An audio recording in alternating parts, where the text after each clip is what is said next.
Hello, welcome. My name is Matt.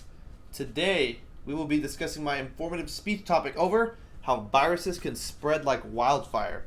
That is the title for today. First of all, what's the most common way people get sick? What do you think? Is it by eating the same food as them? Is it not washing your hands? Is it not covering when you cough? Yes, actually all of those. So, why am I informing you about how these viruses spread? Well, mainly due to because of the state of the world we live in right now. If it weren't for this pandemic-filled world, I wouldn't be discussing this topic because I wouldn't think it'd be important enough. But seeing how it is now, I can't stress it enough. What's my credibility is I'm a nursing major, so my job is to understand how all like science things work, whether it's medically or outside in like nature. It's good to know this because you never know when you can carry something, or you never know when you can prevent an infection of someone else. So that's why I think this is an important topic to go over. But today mainly is I hope you will understand how viruses and bacteria work, and also ways to prevent it from affecting you, and why you should be proactive around your environment. So, moving on to topic number 1. How does bacteria survive and in what conditions? So, according to Science Daily, communities of bacteria can, for example, change the overall structure of the biofilm. Now, what is biofilm? Biofilm is the outer layer of the cell that contextualizes and expands depending on the size of the surface it's on.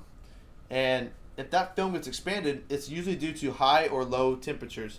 And usually what it is if you have a cell that is super hot, it will condense itself to decrease heat. But if it's super cold, it'll increase size to try and get as much heat as possible from that surface. And also, from Iowa State University food page, some bacteria thrive in extreme heat or cold. And also, some bacteria can survive under highly acidic or extremely salty conditions. That being said, you're not really safe from all viruses or bacteria. So do whatever you can to do the most work possible to get that stuff off you, or do whatever you can to just stop it from spreading. So that's what I need to discuss about that.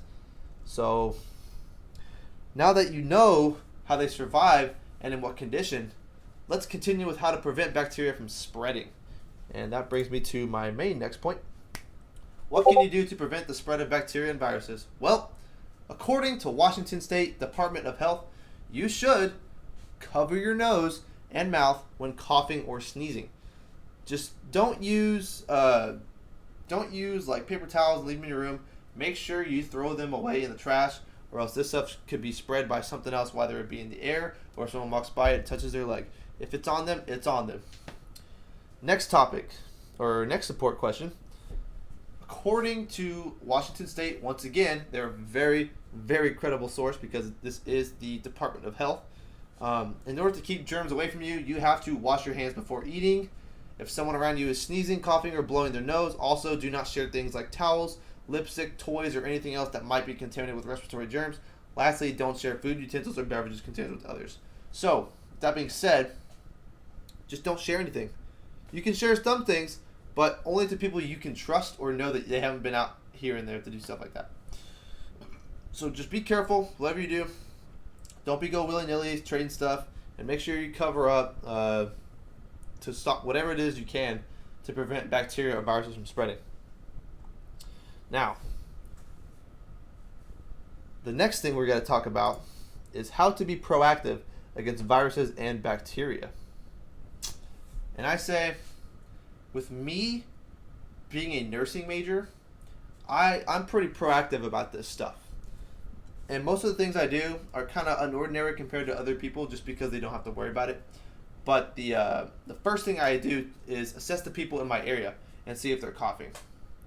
If so, I either don't get near them, or whenever you do, make sure you wash up and sanitize after immediate contact.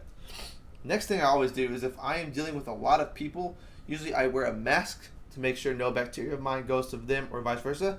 But nowadays, in general, you should just wear a mask everywhere you go. It's also good to make sure a day in public to shower and change clothes, because bacteria can stay on your clothes and stay or cling onto other clothes and material in your surrounding and could possibly cause sickness in the future. But anyways, let's get right on to the conclusion so we can wrap this thing up. Just a quick reminder, as I conclude, I remind you that bacteria is very good at spreading and can potentially spread in conditions it usually cannot. And for that reason why you should be very proactive with your surroundings. A summary of all this is the reason of this information is meant just to bring awareness to COVID-19 and how to practice to be safe around it.